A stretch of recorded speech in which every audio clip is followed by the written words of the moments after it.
In New York City, the guys and gals of the Overseas Press Club gather at a luncheon to give Yank magazine a 24-gun salute. Yours truly is giving out at the microphone under the paternal eye of Mark Twain, another newspaper man who I'm sure would have given his okay to the proceedings. Down at the end of the table is the Army's best-known private, Marion Hargrove. Did I say private? Sorry. It seems the good Hargrove is now a sergeant. Remember those swell stories that came out of Guadalcanal? Well, Sergeant Mac Morris, talking to General Armstrong, is the fellow who wrote them. On the left is Colonel Forsberg, officer in charge of Yank. On the right, Captain Weeks. And that's me again, seated next to Colonel Munson, chief of the Army's information branch, and the father of Yank and Army News Service. Everyone here feels that Yank is doing a terrific job, and they want to be around to see Norman Cousins of the Saturday Review of Literature meet Yank's managing editor, Sergeant McCarty. The Saturday Review is a sort of a highbrow sheet, but it recognizes merit when it sees it. And that's why Mr. Cousins is presenting Yank with an award for its distinguished services to American letters. For Yank magazine is one of the best jobs in journalism to come out of this war. And the reason begins right in the New York office. It's for enlisted men. It's run by enlisted men. Here are the fellows who handle the weekly message center department, so popular in North Africa when I was there. This is Sergeant Hofeller, who selects the pictures that populate the barracks walls from Alaska to the Persian Gulf. No. That's better. Much better. In fact, just what the doctor ordered. This is Sergeant Jack Scott, whom I first met in England, where he was learning to qualify as an aerial gunner. Later, he flew with the 8th Air Force over Germany and told Yank readers what it was like. And this is Sergeant Brody, who was in the South Pacific. Before he drew the enemy, he had to fight him. Perhaps that's why he's become one of the top illustrators in the country. Yes, you guessed it. Sergeant George Baker, creator of the most popular comic strip character in or out of the Army. George, where do you get your ideas for Sad Sack? Well, some of this stuff has happened to me, just as soon as it can happen to any GI. At 2, Sergeant George Myers scooped the world for Yank, while at Kiska, he was on hand to interview Colonel Verbeck of G2. Colonel Verbeck, I understand that you have in your possession certain documents which throw some light on the Japanese evacuation of Kiska. I wonder if you'd be good enough to give us a translation of any of these documents that you happen to have at hand.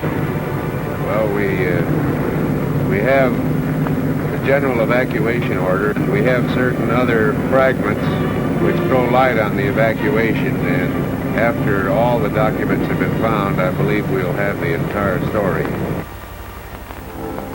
But New York, as I found out after a talk with the boys, is only the home base for Yank. From here, 2 overseas editions are sent to Alaska and Greenland, and mats are prepared for Yank's 10 overseas bureaus. Special arrangements with the Air Transport Command make it possible for each edition to get their material in record-breaking time. The Bureau has its own staff, which is responsible for printing an edition in its area, and which adds local stories and pictures that it knows will be of special interest to their particular readers. Yank is not only read globally, but it's written and printed globally, too. Not that getting out any of these editions has been a snap. There are always problems when it comes to getting a press. The Middle East edition, I found out when I was there, is printed in Tel Aviv on a German-made press, which is owned by Arabs, remodeled by a Jewish refugee, and finally rebuilt by Army engineers. Before the war, it was used only to print grapefruit wrappers. But neither this nor any other overseas edition has ever missed its weekly deadline, nor has a Yank production crew ever failed to produce an issue in a new area, no matter what obstacles had to be overcome. And take it from an old newspaper man, that's something.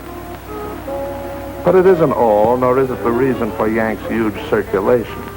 The 1,000 letters it receives every week from soldiers and sailors. The real reason, as I found in England and in North Africa, was that Yank gives the fellows a chance to sound off about what's on their mind.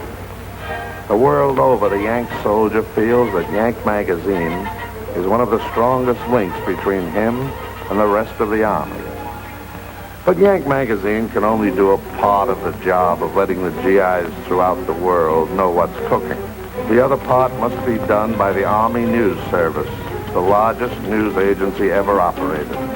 And here in New York, enlisted men drawn from all theaters are working overtime to see that the American soldier and sailor is the best informed fighting man in the world. Headline news is taken from the leading wire services, while all the daily papers throughout the country are culled for sport news, Broadway rumor, and Hollywood gossip. And except for purposes of security, nothing is censored. Nothing is hoped up. Make with the facts and let the men draw their own conclusions is the policy of the Army News Service. After the news is received, it's used by Army editors throughout the world who are responsible for the editing, printing, and distributing of our many overseas newspapers. The Stars and Stripes, which is printed in Cairo. The Dispatch in the Persian Gulf Command. The Ladd Field Midnight Sun in Alaska. More than one GI returning from the Aleutians has let me know just how he feels about that bulletin board. And here's a shot of a Red Cross train in Italy. I can imagine what a little news means to a group of wounded men who haven't seen a paper or anything like it for a month. Sometimes the news is late. Sometimes it doesn't get there at all. But the Army never stops sending it out. I haven't been to the South Pacific, so don't take my word as to what news means out there. Take General MacArthur's word. Quote, to combat areas, news is as necessary as bread and bullets. Close quote. Then there are the shortwave newscasts, heard by our men the world over. Here is the late news for U.S. Army overseas reporters. Each word of this news will be repeated so that reporters may copy it down. Soviet, forces, have,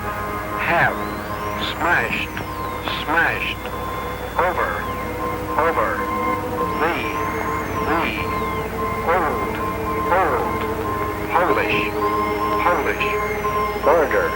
border. And that's it. Yank and Army News Service, the greatest information agency ever operated by the United States Army.